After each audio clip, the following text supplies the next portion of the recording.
নমস্কার, আমি অমিত। মানুষের জীবনে ঘটে যাওয়া আরও কিছু অস্বাভাবিক ঘটনা নিয়ে হাজির অলৌকিক। বন্ধুরা, পুরনো একটা এপিসোডে তোমাদের বলেছিলাম যে ভূত প্রেত বা এই জাতীয় শক্তিরা নিজেরাই এক একজন অপার শক্তিশালী হয়। তারা চাইলে অনেক কিছু করতে পারে, কিন্তু সহজে তারা মানুষের ক্ষতি করতে চায় না, মানুষের সামনে আসতে চায় না। তারা একটু নিজেদের মতো থাকতে চায়, কিন্তু যখন তাতে বাধা পড়ে তখন তারা একের পর এক ক্ষতি করে মানুষের। যেমন ধরো একটা ভূতের বাড়ি, সেই বাড়িতে কিছু লোকও থাকে, কিন্তু তারা জানে না যে সেই বাড়িতে আরো কিছু নেগেটিভ এনার্জিও থাকে।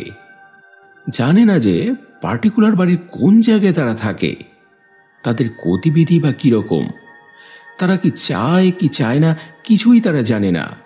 তারা কেন এসেছে, কি জন্য থাকে, সে কারণও অজানা। শুধু এটুকু জানে কিছু তো একটা আছে এই বাড়িতে। সেই বাড়িতে যদি তোমাদের থাকতে বলা হয়, পারবে থাকতে?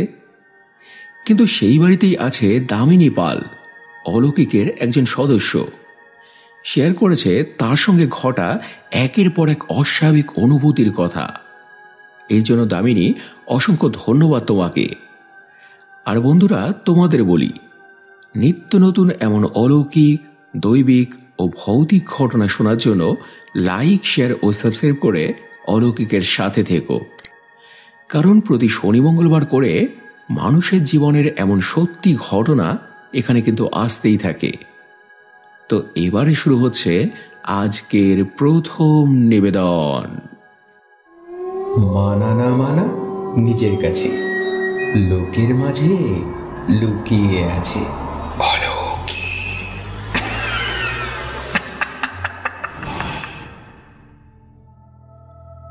অমিতদা, আমি বেলঘড়িয়া থেকে দামিনী। আজ আমি তোমাকে আমাদের সঙ্গে ঘটা কিছু অভিজ্ঞতা শেয়ার করব। এটাকে ঠিক ঘটনা বলতে পারছি না এই কারণেই যে এর কোনো শুরু বা শেষ আমরা কিছুই জানি না। ঘটনাচক্রে শুধু ঘটনার মধ্যে ঢুকে পড়েছি মাত্র। শুধু যেসব জিনিস উপলব্ধি করেছি, যা যা হয়েছে আমাদের সঙ্গে, সেইটুকুই বলবো। তোমার যদি মনে হয় শ্রোতাদের শোনাবে, শোনাতে পারো। আমাদের আর্থসামাজিক পরিস্থিতি তখন খুব একটা ভালো নয়। তার উপর এমন অবস্থা যে যত তাড়াতাড়ি সম্ভব আমাদের একটা ঘর চাই। সেই মতো এদিক ওদিক নানান জায়গায় আমরা খোঁজ খবর করছি। যেটা পাচ্ছি হয় তার ভাড়া বেশি, নয়তো পছন্দ নয়। এমন করতে করতে বেলঘড়িয়াতেই একটা বাড়ি পেলাম সাধ্যের মধ্যে। তো একদিন ছুটির দিন দেখে আমি আর মা দেখতে গেলাম। হয়তো তুমি বলবে যে আমি কি জ্যোতিষী? না দাদা, আমি জ্যোতিষী নই, কিন্তু কোথাও গেলে আমি বুঝতে পারি জায়গাটা কেমন, জায়গাটা হালকা নাকি ভারী, নাকি পজিটিভ নাকি নেগেটিভ, এসব বুঝতে পারি আমি। তো ঘুরে ফিরে দেখলাম পরিবেশটা খারাপ নয়, স্ট্যান্ডার্ড, কিন্তু বাড়িটা আমার কেমন যেন একটু লাগলো। পাশাপাশি দুটো বাড়ির মাঝে বাড়িটাকে দেখলে কেমন যেন গা ছমছম করে। বাড়ির ভেতরে ঢুকলে শরীরটা যেন কেমন ভারী হয়ে আসে। ঘরগুলো অন্ধকার, হাওয়া বাতাসটাও ঠিক মতো খেলে না। এমনিই সাজানো গোছানো, দেখে মনে হয় কোনো অনুষ্ঠান বাড়ি ভাড়া দেওয়ার জন্য বানিয়েছিল। পাশাপাশি দুটো ওয়াশরুম, উল্টো দিকে আর একটা। তো এসব দেখে ফেরার সময় আমি মাকে বললাম এসব কথা। মা বলল, যা আছে থাক, এই রেঞ্জের মধ্যে এর থেকে ভালো ঘর আর পাবি? তাছাড়া দেখি না, কোনো প্রবলেম হলে তখন হয় চেঞ্জ করে নেব। এই ভেবে শেষে ওই বাড়িতে আমরা থাকতে শুরু করলাম। কিন্তু বাড়িটা দেখতে এসে যেসব জিনিস আমি নোটিস করেছিলাম তা একেবারে অমূলক ছিল না। কিছুদিনের মধ্যেই এমন এমন ব্যাপার ঘটতে লাগলো যা কোনোভাবেই স্বাভাবিক নয়। যেমন একদিন কি হয়েছিল, রাত আনুমানিক 1:45 কি 2টো, আমি তখনও জাগা। আসলে একটু রাত জেগে আমার পড়াশোনা করার অভ্যেস। তো হঠাৎ আমি শুনতে পেলাম ওয়াশরুম থেকে একটা নূপুরের আওয়াজ আমার আর মায়ের বেডরুমের মাঝখান দিয়ে ধীরে ধীরে বাইরে চলে গেল। প্রথম দিন যখন এটা শুনেছিলাম আমি কোনো গুরুত্ব দিইনি, ভেবেছিলাম যে আশেপাশে কেউ হবে। কিন্তু খেয়াল করতাম যে মাঝে মাঝে এই আওয়াজটা হতো ঠিক ওই 1:45 থেকে 2টোর মধ্যে। একটা নূপুরের আওয়াজ ওই বাথরুমের ওদিক থেকে সোজা এসে বাইরের দিকে চলে যেত। তারপর একদিন ব্যাপারটা মাকে বললাম, মাও দেখি অত সিরিয়াসলি নিল না। একবার বলে যে ভুল শুনেছিস, আর একবার বলে যে অন্য কেউ হবে, কখনো বলে যে ঠাকুর দেবতা কেউ হবে। আচ্ছা দাদা, তুমি বলো, একদিন ভুল শুনতে পারি, তাই বলে পরপর 3-4 দিন? আবার বলে নাকি অন্য কেউ। কোনো মানুষ প্রতিদিন রাতের বেলায় ঘড়ি ধরে ওয়াশরুমে যায়? আর ঠাকুর দেবতা, বাথরুম টয়লেট ওসব দিকে কি ঠাকুর দেবতা থাকে? তাই মাকে আমি কিছুতেই বুঝিয়ে পারলাম না। তো যাই হোক, আসি এরপর পরের অভিজ্ঞতায়। একদিন রাতে আমি আমার ঘরে ঘুমিয়ে আছি। সেদিন রাত তখন ঠিক কটা আমি বলতে পারবো না। হঠাৎই একটা শব্দে আমার ঘুম ভেঙে গেল। কে যেন আমার ঘরে জানলাটা ঠকঠক করছে। আমি ভাবলাম যে আমার মা মনে হয়, কোনো দরকার, কারণ আমি আর মা বাদে ওখানে তখন আর কেউ নেই। তো আমি উঠে দেখতে গেলাম। গিয়ে দেখি ঘর বন্ধ, মা বিপরে ঘুমোচ্ছে ভেতরে। আমি তো বেশ অবাক হয়ে গেলাম যে মা যদি ঘুমিয়েই থাকে তাহলে আমার জানলাটা ঠকঠক করলো কে? এরও কোনো উত্তর খুঁজে পেলাম না। তারপর আসি আর একদিনের ঘটনায়। সেদিন আর অবাক নয়, রীতিমতো ভয় পেয়ে গিয়েছিলাম আমি। সেদিন ইউটিউবের একটা চ্যানেলে একটা হন্টেড হাউসের ঘটনা শুনছিলাম। শুনে যখন রাতে ঘুমোলাম, তারপরেই একটা ঘটনা ঘটল। আমার মনে হলো আমার বাঁ হাতের ওপর দিয়ে কিছু একটা যেন চলে গেল, আরশোলা বা মাকড়সা জাতীয় যেন কিছু। আমি তো সঙ্গে সঙ্গে একটা চিৎকার করে লাফিয়ে উঠি, সঙ্গে সঙ্গে এরপর লাইট জ্বালাই। টর্চ নিয়ে খাটের তলায়, আলমারির তলায় সবকিছুই ভালো করে দেখলাম, কিন্তু না, কোথাও কিচ্ছু নেই, সব পরিষ্কার। পরক্ষণেই অনুভব করলাম আমার হাতের ওই জায়গাটা কেমন যেন জ্বালা জ্বালা করছে। খেয়াল করতেই দেখলাম আমার বাঁ হাতের ওই জায়গায় 4টে ধারালো নখের আঁচড়। কিসে আঁচড় দেবে? ঘরের মধ্যে আমি বাদে তো আর কেউ নেই। এছাড়াও হঠাৎ হঠাৎ বাড়ির মধ্যে কালো বিড়ালের আনাগোনা, সদ্য রান্না করা তরি তরকারি থেকে পচা দুর্গন্ধ বেরোনো, হাতা বা চামচ মেঝেতে কষলে যেমন শব্দ হয় ওই রকম শব্দ পাওয়া, বা বাচ্চার কান্না ভেসে আসা, এসব কত কিছু। এইসব যে কত রকম অভিজ্ঞতা হয়েছে এই বাড়িতে, সে তোমাকে আর কি বলবো। তবে শেষ আর একটা কথা বলি, যেটা না বললে আমার মনে হবে যে আসল কথাই বোধহয় বললাম না। অনেকদিন পর সেদিন একটু এক্সারসাইজ করেছিলাম। হাতে, পায়ে, কোমরে অসম্ভব ব্যথা, তাই সেদিন রাতে চিত হয়ে ঘুমিয়েছিলাম আমি। কিন্তু ঠিক ঘুমোতে পারছি না, নানান রকম উল্টো পাল্টা স্বপ্ন আসছে। এমন করতে করতে হঠাৎ আমার চোখের সামনে একটা বীভৎস চেহারা ফুটে উঠল।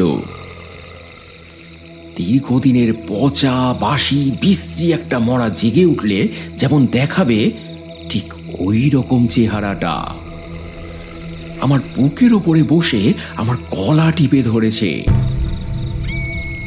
তারপরেই একটা চিৎকার করে আমি উঠে বসি, লাইট জ্বালাই, কিন্তু কিছুই দেখতে পাই না। বাড়িতে এসব একের পর এক কাণ্ড হয় বলে শোবার ঘরেও আমি ঠাকুরের ফটো রেখেছিলাম। তখন নিরুপায় হয়ে ওনাকেই স্মরণ করলাম। কিছুক্ষণের মধ্যেই ভয়টা কেটে গেল, ঘরটা আবার হালকা হয়ে এলো। তারপর আমি কাত হয়ে শুলাম। এভাবেই আছি দাদা এই বাড়িতে। কেন যে সব হয় অনেক জানার চেষ্টা করেছি, কিন্তু পারিনি। যারা জানে না তারা উপহাস করে, আর যারা জানে তারা মুখ খোলে না। তো এই ছিল বন্ধুরা আজকের প্রথম ঘটনা। পুরো ঘটনা জুড়ে শুধু ভয় আর ভয়। তবে দামিনী, ওই যে বললাম এইসব শক্তিরা একটু নিজেদের মতো থাকতে পছন্দ করে। তোমরা যে তাদের আস্থানে এসে উঠেছ এটা তাদের পছন্দ নয়। তাহলে তোমাদের আজ একটা কথা বলি। বছর 1.5 কি 2 আগের কথা। একজন ভদ্রমহিলা ওনার বাড়ির একটা অভিজ্ঞতা আমার সঙ্গে শেয়ার করতে চেয়েছিলেন। আমাকে একদিন মেসেজ করলেন যে আমাদের বাড়িতে এরকম কিছু নেগেটিভ এনার্জি আছে, আমি তোমাকে বলতে চাই। তো আমি বললাম যে হ্যাঁ বলুন। তো তারপরে 2-3 দিন তার আর কোনো খোঁজ খবর নেই, কোনো মেসেজ নেই।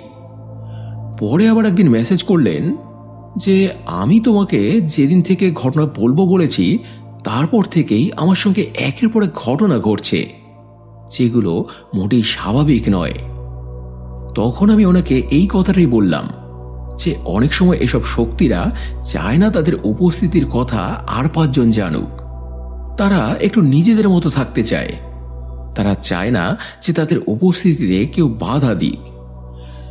তিনি যখন চাইছেন না তাহলে দরকার নেই আপনার বলার, কিন্তু সেই ভদ্রমহিলা নাছোড়বান্দা, বলবেনই।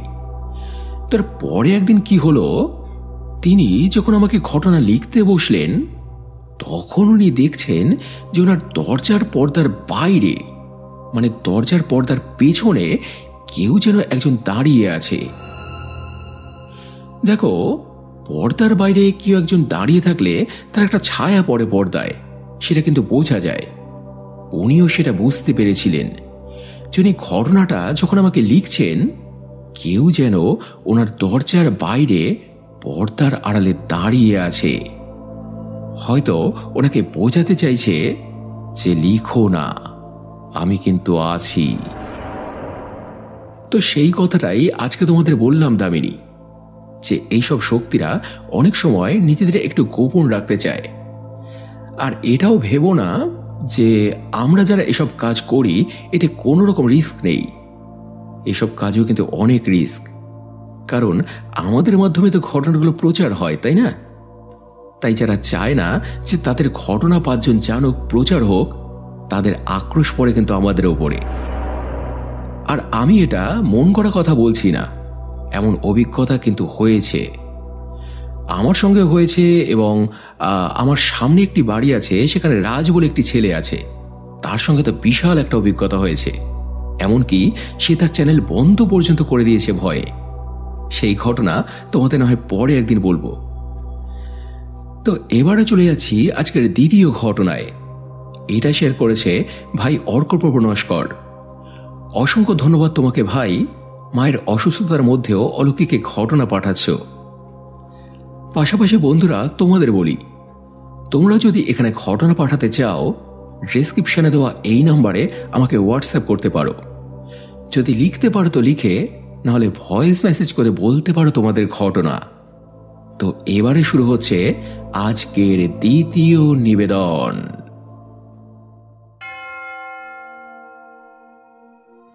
অমিতদা, আমি অর্কপ্রভ নস্কর, কলকাতা ঢাকুরিয়া থেকে বলছি।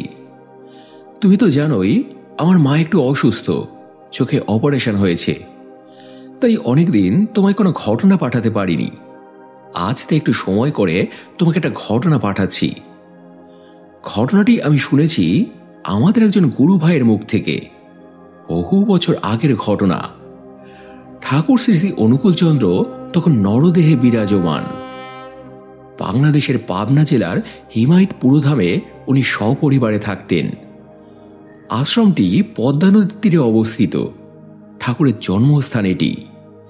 পিতামাতার উদ্দেশ্যে ঠাকুর এখানে আশ্রম প্রতিষ্ঠা করেছিলেন। তো একবার হয়েছিল কি, সেখানকার একজন মুসলিম রাজমিস্ত্রি কাজ করার সময় পড়ে গিয়ে মারাত্মক আঘাত পান। খুব বাজেভাবে ওনার হাতটা ভেঙে গিয়েছিল। একদিকে যেমন ব্যথা যন্ত্রণা, ট্রিটমেন্ট চলছে, অন্যদিকে আবার দুশ্চিন্তা। কারণ সেই সময় ওনার মতো নামকরা মিস্ত্রি চার চত্বরে আর কেউ ছিল না। হাতের কাজ দেখে যে কেউ প্রশংসা করতে বাধ্য। তখনকার দিনে যেখানে লোকে 1 টাকা 1.5 টাকা মজুরি পেত কিনা সন্দেহ, উনি সেখানে 8 টাকা মজুরি নিতেন। আর সেই সময় 8 টাকা মজুরি মানে কেমন তার হাতের কাজ, কেমন চাহিদা একবার কল্পনা করো। সেই মানুষটার হাত ভেঙে যাওয়া মানে তো পুরো জীবনটাই নষ্ট। তার উপর নামি দামি লোকেদের শত্রু, সমালোচক তো কম থাকে না। অনেকেই তার সাফল্য দেখে জ্বলত। ফলে তখন নানান জনের নানান রকম উপহাস, ব্যঙ্গ। একেই বলে ধর্মের কল বাতাসে নড়ে। নিজেকে নিজে কি না ভাবত, অহংকারে মাটিতে পা পড়তো না। এখন কোথায় গেল সব দেমাগ? হ্যাঁ, একেই বলে ওপরালার মার, দুনিয়ার বার। সব কথাই ওনার কানে আসতো, উনি খুব কষ্ট পেতেন। কাজেই কোন কোন জায়গা না দৌড়েছেন উনি, কতই না ডাক্তার দেখিয়েছেন, চিকিৎসার কোন রকম কোনো ত্রুটি রাখেননি, অগুন্তি টাকা পয়সা ঢেলেছেন। কিন্তু এত কিছু করেও ফলাফল শূন্য। কোনোভাবেই হাতের যন্ত্রণা কমছে না, কোনোভাবেই হাত সারছে না।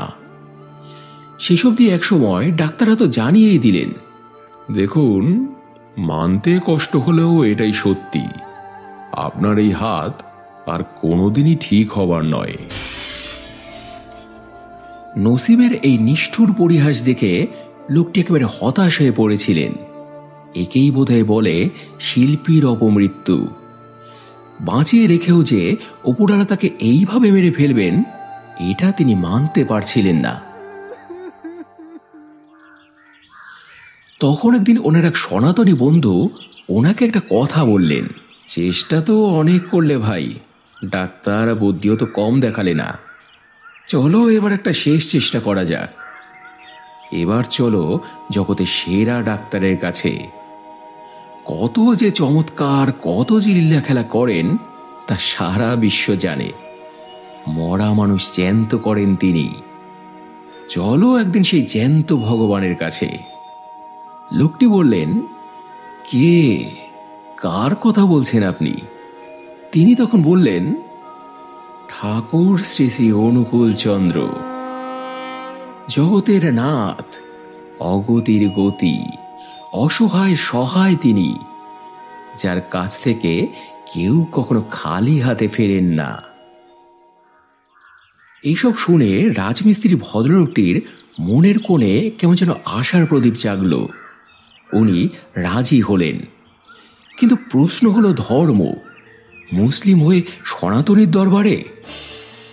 তাতে কি, সনাতনীরা কি মাজারে মসজিদে যান না, তাবিজ কবজ নেন না? তাছাড়া ডাক্তারের আবার ধর্ম কি, শিক্ষকের আবার ধর্ম কি? উপকারীর একমাত্র পরিচয় সে উপকারী। আলাদা করে তার আর কোনো ধর্ম, বর্ণ কিচ্ছু হয় না। তারপর একদিন ওনার সেই বন্ধু ওনাকে নিয়ে গেলেন সেই ঠাকুর বাড়ি, ঠাকুরের কাছে। চারদিকে এক অপূর্ব শান্তি, স্নিগ্ধতা। জীবন মনের সমস্ত জ্বালা যেন সেখানে জুড়িয়ে যায়।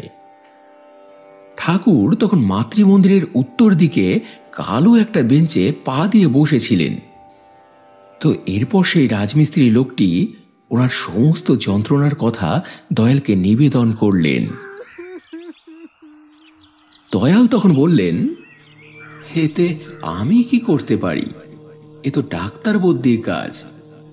কলকাতায় নামি দামি অনেক বড় বড় ডাক্তার আছে, সেখানে যাও।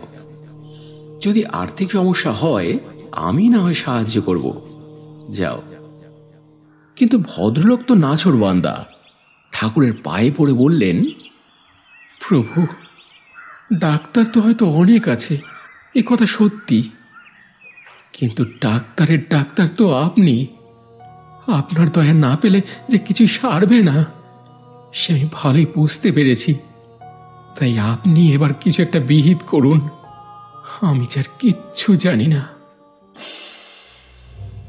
তখন প্রভু তার লীলা খেলা দেখালেন।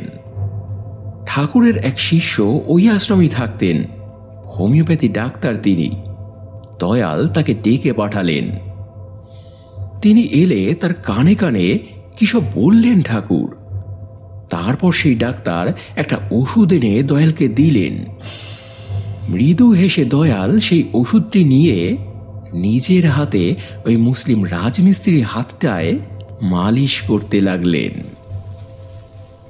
বললেন, কর দেখি হাত সোজা, সোজা কর, কর। ঠাকুরের স্পর্শে ভাঙা হাতের ভাঙা হাড়গুলো সব জুটতে লাগলো। পেকে পড়া হাতটা সোজা হতে লাগলো। ডাক্তার, বদ্যি, কবিরাজ যা পারেনি, অপারেশনও যা সম্ভব নয়, কোন এক অলৌকিক শক্তি বলে সেই অসাধ্য সাধন হয়ে গেল। হাতটা সোজা করতে লোকটি দেখলেন ওনার হাত একেবারে সুস্থ। হাত তুলতে পারছেন, হাত নাড়াতে পারছেন, মুঠো করতে পারছেন। কোথাও কোনো রকম কোনো সমস্যা নেই। আগের মতো একদম ভালো হয়ে গেছে ওনার হাতটা। ঠাকুরের এই চমৎকার দেখে ঠাকুরের পায়ে তখন তিনি লুটিয়ে পড়লেন। আসলে মানুষের ক্ষমতা যেখানে শেষ হয়ে যায়, সেখান থেকেই ওনার মহিমা শুরু হয়। তো এই ছিল বন্ধুরা আজকের দ্বিতীয় ঘটনা। দারুণ একটা ঘটনা। ওই যে বলে, ওপরওয়ালাই তো সব, আমরা তো নিমিত্ত মাত্র।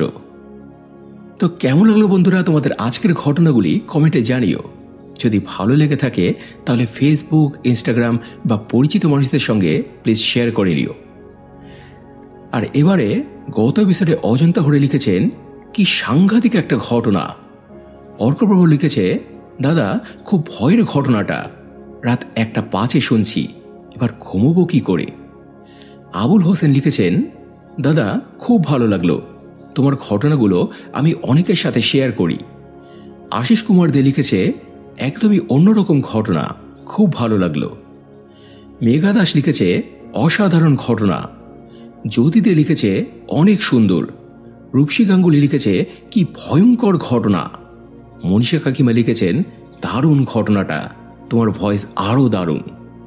এছাড়াও কমেন্ট করেছ চন্দন, অমিতা জেঠিমা, Mousumi Mukherjee, Damini Pal, Binoy Maity, Saraswati Haldar, British army girls, Sudesha Singha Roy, Suman Samajdar সহ অসংখ্য অসংখ্য প্রিয় বন্ধুরা, তোমাদের প্রত্যেককেই অসংখ্য অসংখ্য ধন্যবাদ আর বুক ভরা ভালোবাসা জানিয়ে আজকের এপিসোড এখানে শেষ করছি বন্ধুরা।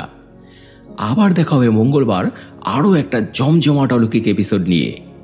থাকবে মা কালীর একটা দুর্দান্ত চমৎকারী ঘটনা। সবাই খুব ভালো থেকো এবং ভালোবাসা নিও। ধন্যবাদ।